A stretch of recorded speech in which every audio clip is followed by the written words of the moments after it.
Bonjour, je vais vous parler aujourd'hui de l'intelligence artificielle. J'ai déjà abordé le sujet de l'intelligence, j'y reviens donc. J'ai déjà parlé d'intelligence artificielle et j'aimerais préciser un petit peu les choses à ce sujet, préciser comment je vois cela. Donc comme je l'avais déjà dit, l'intelligence artificielle, ça n'existe pas. Euh, Parler d'intelligence artificielle, c'est commettre un abus de langage.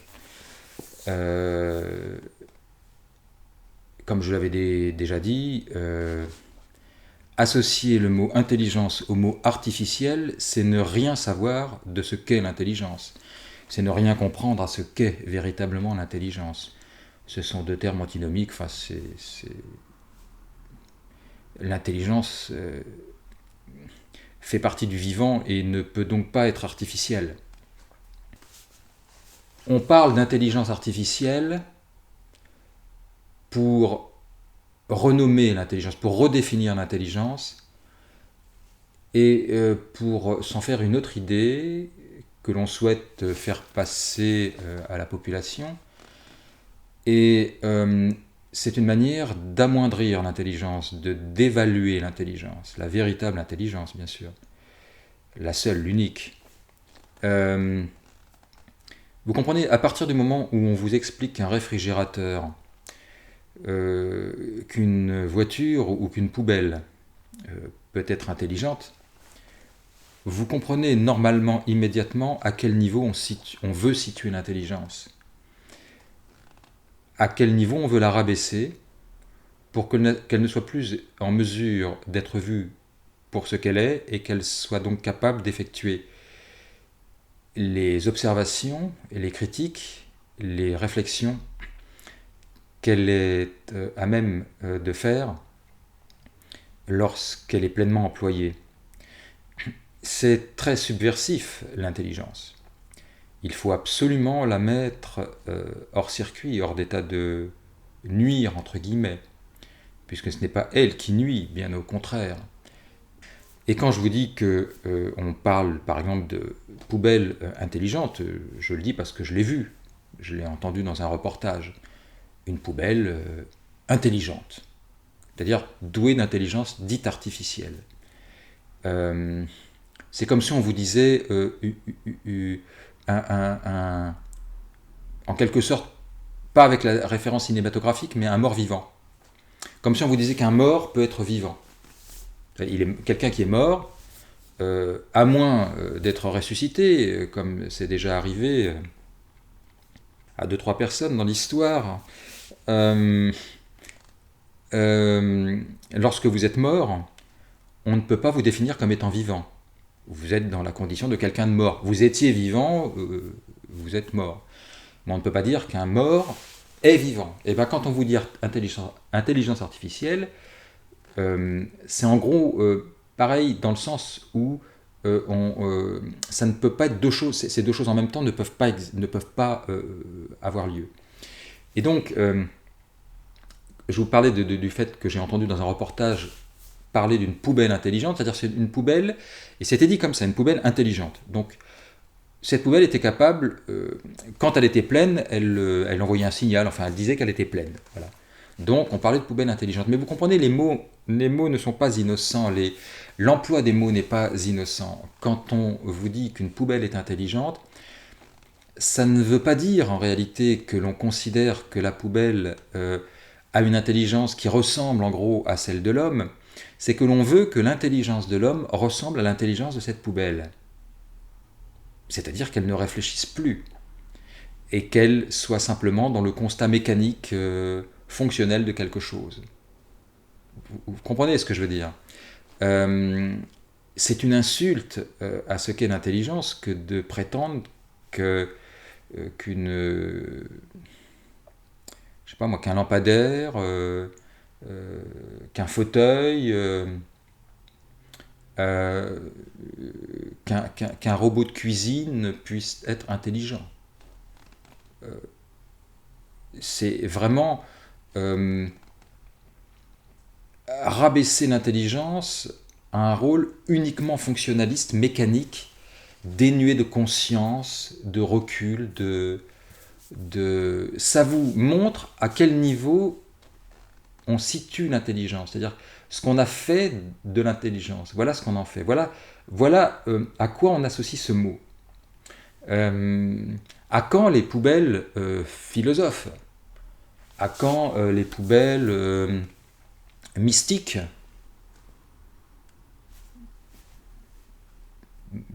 Vous comprendrez que si un jour on dit qu'une poubelle est mystique, je ne sais pas par quel moyen on pourrait y arriver, mais dans ce monde, tout est possible, donc pourquoi pas, hein. Mais si on vous dit qu'une poubelle est mystique, quand on sait ce qu'est le mysticisme, un vrai mystique ne peut que mal prendre ou trop bien comprendre pourquoi on va dire d'une poubelle ou d'un réfrigérateur ou d'une gazinière ou d'un lave-linge qu'il est mystique. C'est tout aussi absurde que de dire qu'un lave-linge peut être intelligent. Parce qu'on dit ça comme ça, on ne dit même plus, par exemple, un lave-linge doué d'intelligence artificielle, ce qui est déjà en soi ne peut pas exister. Ça s'appelle en fait un lave-linge programmé. Vous voyez? C'est-à-dire que intelligence artificielle, c'est ce qui, en quelque sorte, dans la plupart des cas, remplace le mot programmé. Vous voyez? Parce que dans ce cas-là, sinon, voilà, tous les automates qui ont existé, tous les automates qui ont été fabriqués, dans ce cas-là, font preuve d'intelligence artificielle. Non, on parle, pour ce qui est de la poubelle intelligente ou du lave-linge intelligent, dit intelligent, en fait, c'est un lave-linge qui a un programme, il est programmé. Et là, on est dans la réalité. Quand on emploie le mot programmé, là, on est dans quelque chose de plus juste, de correct. Mais dans un monde matérialiste, où il n'y a plus d'âme, plus d'esprit, plus de profondeur, plus de valeur au sens noble du terme, plus toutes ces choses-là, mais qu'il n'y a plus que des chiffres, que des 0 et des 1, que du numérique, que des algorithmes, que des chiffres, que de la finance, que de la mécanique, que de l'électronique, eh bien, on met tout à niveau. Je n'ai rien contre toutes ces choses que je viens de nommer. Qu'elles existent, c'est très bien, c'est une très bonne chose. En soi, c'est une très bonne chose. Mais il faut les laisser à leur place. Il ne faut pas leur faire prendre la place d'autres choses qui n'ont rien à voir avec elles. L'intelligence, c'est une qualité, c'est une capacité, c'est quelque chose de spirituel, c'est une qualité mentale spirituelle. C'est comme l'humilité, vous voyez, ou la sagesse. À quand les démonte pneus sages, par exemple, ou je ne sais pas moi, enfin voilà, il y a un mélange, une confusion qui est faite. Lorsque l'on veut mécaniser le monde, lorsque l'on veut mécaniser les individus, on s'exprime de cette manière. On parle d'intelligence artificielle. Alors tous ceux qui parlent d'intelligence artificielle n'ont pas forcément conscience de ce que je dis. Ils ne le font pas forcément consciemment. Mais il y en a certains qui je pense, sont conscients, parfaitement conscients. Mais je crois qu'une grande partie des gens, en fait, n'en ont pas conscience et qu'ils se laissent entraîner vers une mauvaise voie. Vous comprenez quand on vous parle d'intelligence artificielle, en quelque sorte, un esprit subtil et perspicace comprend à ce moment-là ce que l'on veut faire de l'homme. Le programme de l'homme est en quelque sorte énoncé, pas seulement dans ces deux mots, intelligence artificielle, mais dans d'autres choses, mais entre autres là-dedans. C'est-à-dire que là, vous comprenez ce que l'on veut faire des individus, des êtres humains. Des machines, des robots, obéissants, des appareils qui fonctionnent, qui accomplissent des tâches, qui ont des rôles, mais qui ne réfléchissent plus, qui ne ressentent plus, qui ne pensent plus. Et je viens de dire qu'ils ne ressentent plus, parce que l'intelligence, ça fait partie du monde du vivant. Ça ne peut pas exister sans vie. Pour être intelligent, il faut d'abord être vivant. C'est la base. Ensuite, il faut être conscient. Il faut avoir une conscience éveillée. Puisque l'intelligence, comme je l'ai déjà dit, la véritable intelligence, c'est une forme de conscience aiguë. Ce n'est pas forcément savoir. C'est savoir, par exemple, que l'on ne sait pas. Ou c'est savoir là où l'on sait et là où l'on ne sait pas. Ce que très peu de gens savent faire. C'est pour ça que l'intelligence n'est pas donnée à tout le monde et qu'elle est de plus en plus rare, qu'elle se raréfie de plus en plus. Évidemment, puisque maintenant ce sont les lave-linges, les lave-vaisselle, les aspirateurs qui sont intelligents, vous comprenez ? Et donc, on demande, encore une fois, comme je l'ai dit, aux êtres humains, on ne demande pas, en fait, on ne cherche pas on ne cherche pas véritablement, comme il est dit, à faire que les appareils, les machines, deviennent aussi intelligentes que l'homme. On demande, encore une fois, à ce que l'homme devienne et ressemble de plus en plus à une machine. On ne veut pas l'éveiller, on veut le domestiquer. Vous comprenez, tout ça est très subtil. Et je dirais que quelqu'un de croyant, un religieux, est tout à fait à même de comprendre ce que je suis en train de dire. Je ne suis pas, moi, quelqu'un de religieux. Mais quelqu'un de religieux peut tout à fait comprendre ce que je dis. Lui, il dirait, là on voit bien le combat du mal contre le bien qui éveille, qui amène à la vérité, qui amène à la lumière, et le mal qui préfère l'obscurité, qui préfère tout, que la vérité ne se dise pas, parce que il ne peut pas arriver à ses fins sinon. Donc le mal, c'est ce qui amène à l'obscurité, le bien, c'est ce qui amène à la lumière, en gros.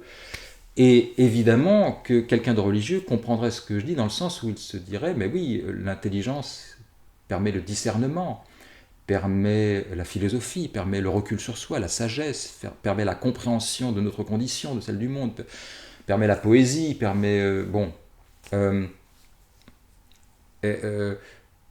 et donc permet d'arriver par tout cela à la vérité. Ce que ne veut surtout pas le mal. Voilà ce que dirait un religieux. Donc il serait d'accord en disant oui, on veut renommer l'intelligence, redéfinir l'intelligence pour en faire quelque chose de désactivé, de débranché. Ce n'est plus qu'une chose fonctionnelle, ce n'est plus que quelque chose de programmé et de mort, mais surtout qui ne remette pas en question.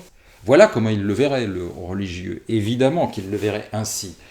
Donc, vous comprenez, tout cela est lié à quelque chose, donc l'intelligence est liée à la vie, et effectivement à quelque chose de spirituel. C'est que l'on soit croyant ou pas, l'intelligence, c'est le monde, c'est une qualité spirituelle. L'artificialité, ce qui est artificiel, c'est ce qui n'est pas vivant, donc ce qui ne peut pas être conscient, donc ce qui ne peut pas sentir, ce qui ne peut pas comprendre véritablement. Et j'ai envie de dire, qu'y a-t-il de plus bête que l'intelligence artificielle? Regardez, je me faisais la réflexion en utilisant mon téléphone. Vous avez, entre autres, dans un téléphone, lorsque vous écrivez un texto, vous avez un correcteur de texte automatique. Qu'y a-t-il de plus bête qu'un correcteur de texte automatique? Et on vous explique que c'est de l'intelligence artificielle. Lorsque je tape certains textos, souvent, le correcteur de texte se met en route, corrige des mots, mais il les corrige d'une manière complètement absurde. On voit qu'il n'y a aucune réflexion derrière tout ça. Des fois, il corrige, je vais mettre la voiture et je vais mettre li voiture, il va remplacer li, L-I par L-A, la voiture. D'accord, là, on va dire que c'est correct, mais parfois, il y a certains mots où il corrige par un autre mot qui n'a strictement rien à voir avec tout le sens et le propos de la phrase. Et il remplace un mot par un autre, mais qui rend le texte complètement débile, complètement absurde. Pourquoi ? Parce que c'est un programme, et que le mot que j'ai écrit, il ne le connaît pas, ou alors il ne l'identifie pas comme il devrait le faire, et il se dit, bah tiens, il ressemble à celui-là dans son programme, donc, enfin il se dit rien du tout, il ne pense pas, mais en quelque sorte, mettons-le entre guillemets, il se dit que ce mot ressemble à celui qu'il a en mémoire là, il le remplace, donc, je sais pas, moi, il va pas remplacer le mot voiture, mais des fois des mots un peu plus rares, des mots un peu plus, oui, un peu plus rares, il va ne pas les connaître et donc les remplacer par un mot qui lui paraît. Il estime qu'il y a une faute là où il n'y en a pas en réalité. Et souvent, un correcteur de texte sur un téléphone, va vous corriger des mots qui n'ont pas de faute. Donc, qu'est-ce que vous diriez d'une personne qui se comporterait, en corrigeant des textes, vos textos, comme un correcteur de texte de téléphone. Un individu donc, qui serait chargé de corriger ce que vous écrivez, et qui corrigerait exactement comme le fait un correcteur sur un téléphone. C'est-à-dire des fois en corrigeant correctement, mais très souvent en remplaçant des mots qu'il ne comprend pas ou dont il ne comprend pas la logique dans le sens de la phrase par d'autres mots qui n'ont strictement rien à voir avec ce que vous voulez dire, ou simplement, là où il n'y a pas de faute, il remplace. Parce que vous avez employé un temps de conjugaison qu'il ne maîtrise pas bien, alors il va remplacer par... Et ça donne des phrases complètement débiles. Qu'est-ce que vous diriez d'une personne qui corrigerait comme ça ? Vous diriez qu'elle est complètement stupide, ou qu'elle comprend rien, qu'elle est idiote, qu'elle est... oui, qu'elle est bête, quoi. Ça vous énerverait, ça vous agacerait. Vous diriez, mais cette personne ne comprend rien, elle est bête, elle est idiote. Enfin voilà, en gros, c'est les mots qui sortiraient instinctivement, automatiquement. Et voilà. Et on aurait raison de dire ça. Parce qu'on se dirait, mais pourquoi tu remplaces ce mot-là par celui-là? Tu vois bien que ça n'a pas de sens dans la phrase. Si tu lis le sens de la phrase au complet, là j'ai pas d'exemple en tête, mais si tu lis la phrase complète, tu vois bien que là, tu mets le mot farine à la place du mot que j'ai écrit là. L'autre jour, je me suis promené dans la farine, par exemple. Vous voyez, tu vois bien que ça n'a pas de sens, que c'est complètement débile. Donc, on dirait, mais t'es con ou quoi? T'es con. T'es con, tu comprends rien ou quoi? Voilà. On dirait pas que cette personne est intelligente. Eh bien, quand on met ce système-là, qui fonctionne de cette façon-là, dans un téléphone, par un programme, on appelle ça de l'intelligence artificielle. Et non. C'est plus... vous voyez ce que je veux dire? Un être humain qui se comporterait, comme je l'ai dit, comme un correcteur automatique, ne serait pas décrit et désigné comme quelqu'un d'intelligent, au contraire. Mais quand c'est un appareil, une machine, de l'électronique qui le fait, là on appelle ça de l'intelligence artificielle. Vous voyez bien que ça n'a rien à voir avec l'intelligence. Il n'y a rien de plus bête qu'un correcteur automatique. Il ne comprend pas, il est programmé, il est inerte. Il crache simplement son programme automatique. Et l'intelligence n'est pas quelque chose d'automatique. C'est pas quelque chose qui est dans l'automatisme. Puisque vous sentez, c'est une conscience, et voilà, il peut y avoir une remise en question, le propos peut évoluer, voilà. Donc, en réalité, comme je l'ai dit, donc, l'intelligence n'a rien à voir avec l'artificialité. Donc il ne peut pas y avoir d'intelligence artificielle, comme il ne peut pas y avoir de philosophie artificielle, de sagesse artificielle, d'humilité artificielle, de recul sur soi artificiel, de perspicacité artificielle, et voilà. Et effectivement, l'époque actuelle qui se mécanise, et qui se mécanise logiquement, puisque nous sommes depuis un bon moment dans ce qui fut appelé autrefois l'ère industrielle. Cette ère industrielle continue à se développer. L'électronique, l'informatique, c'est la continuité de l'ère industrielle dans laquelle nous sommes.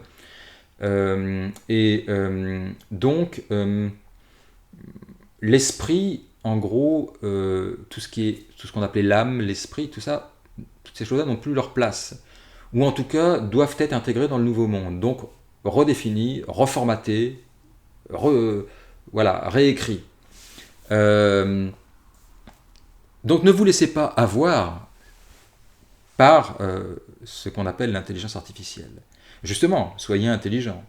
Comprenez que l'intelligence, c'est quelque chose de beaucoup plus grand, beaucoup plus subtil, beaucoup plus profond, beaucoup plus beau que ça, beaucoup plus puissant que ça, beaucoup plus fort que ça. Ça n'est pas un automatisme, ce n'est pas un programme, ça ne peut pas être un programme automatisé, ça ne peut pas être une poubelle qui vous dit qu'elle est pleine ou qu'elle est vide, ce n'est pas ça. Et donc, effectivement, quand des personnes veulent éteindre la lumière, au sens symbolique, n'est-ce pas, il y a des gens qui veulent éteindre la lumière, parce que lorsqu'il y a de la lumière, on voit tout, n'est-ce pas? Un monde où il y a de la lumière, une pièce où il y a de la lumière, vous voyez tous les objets. S'il y a des objets qu'on ne veut pas que vous voyez, s'il y a des choses qui sont un petit peu dérangeantes, un petit peu des objets, je dirais presque entre guillemets coupables, et qu'il y a des gens dans cette pièce et qu'ils ne peuvent que voir ces objets si leur regard tombe dessus, dans ce cas-là, quelqu'un va voir, la personne qui voudra cacher certaines choses, qui voudra que certaines choses ne soient pas vues, va peut-être, s'il fait nuit bien sûr, d'abord, si on est le soir, si la nuit est tombée, il éteindra peut-être la lumière, il simulera peut-être une panne d'électricité, vous voyez, tiens, il y a eu une coupure de courant. Voilà, donc quand on ne veut pas que quelque chose soit vu et qu'on est en pleine lumière, on éteint la lumière pour se retrouver dans l'obscurité. Et là, on veut éteindre l'intelligence, puisque c'est ce qui permet, c'est une lumière l'intelligence, c'est ce qui permet de voir, d'éclairer et de voir tout ce qu'il y a autour de nous, tout ce qu'il y a à l'intérieur de nous, tout ce qu'il y a dans le monde. Voilà. Quand vous êtes dans l'intelligence, vous raisonnez. Vous cherchez à être cohérent le plus possible. S'il y a des incohérences, vous êtes capable de les voir parce que vous êtes intelligent, vous avez conscience des choses. Donc vous êtes capable de voir vos propres incohérences, éventuellement simplement de les reconnaître et en tout cas de pouvoir les expliquer, de pouvoir leur donner une cohérence d'une certaine manière. Pourquoi il y a des contradictions en vous, ça peut être expliqué tout à fait logiquement. Donc il faut de la logique, il faut du raisonnement, il faut de l'honnêteté intellectuelle, ça c'est très rare ça. De l'honnêteté intellectuelle, c'est indispensable. Tout ça fait partie de la recette, si vous voulez avoir si vous voulez réussir votre plat d'intelligence, il faut y mettre tous les ingrédients et bien les cuisiner. Il faut de la pertinence, il faut une certaine humilité, il faut, comme je l'ai dit, une honnêteté intellectuelle qui vous empêche d'éteindre la lumière vous-même là où vous ne voulez pas que certaines choses soient vues. Voilà, il faut quoi d'autre? Qu'est-ce que je pourrais dire d'autre? Il faut un sens de l'équité. L'intelligence, c'est l'équité. C'est un sens de l'équité très, très, très développé. Il faut donc de la sagesse, qui n'est pas la sagesse comme on le laisse entendre, une confiance aveugle en tout, une confiance bête. Non, la sagesse, c'est plutôt le doute, c'est plutôt la méfiance, la vraie sagesse. Il faut donc, comme j'ai dit, de l'équité, être capable il faut de l'impartialité. Enfin, il faut un ensemble de qualités, et tout ça forme ce que j'appelle la conscience. La conscience éveillée, la conscience élevée. Voilà, donc l'intelligence artificielle est une formule dont le but est de tromper, comment dire, j'ai envie de le dire autrement, dont le but est d'empêcher et de redéfinir les choses pour qu'elle soit plus facilement manipulable, gérable. On veut une société de gestion, on veut gérer les êtres humains, on ne veut plus les éduquer. On veut les gérer comme on gère un stock. Vous voyez, comme on gère un parc de robots ou un parc automobile. J'aborderai plus tard, à nouveau, comme je l'ai déjà fait, le sujet des tests de QI. Parce que c'est lié avec l'intelligence artificielle. Les tests de QI, c'est la même chose. Ils aboutissent à la mécanisation de l'homme et ils ne détectent pas la véritable intelligence, mais, comme je l'ai déjà dit, la performance intellectuelle, ce qui n'est pas la même chose. Voilà, alors je vous remercie de m'avoir écouté et je vous dis à très bientôt.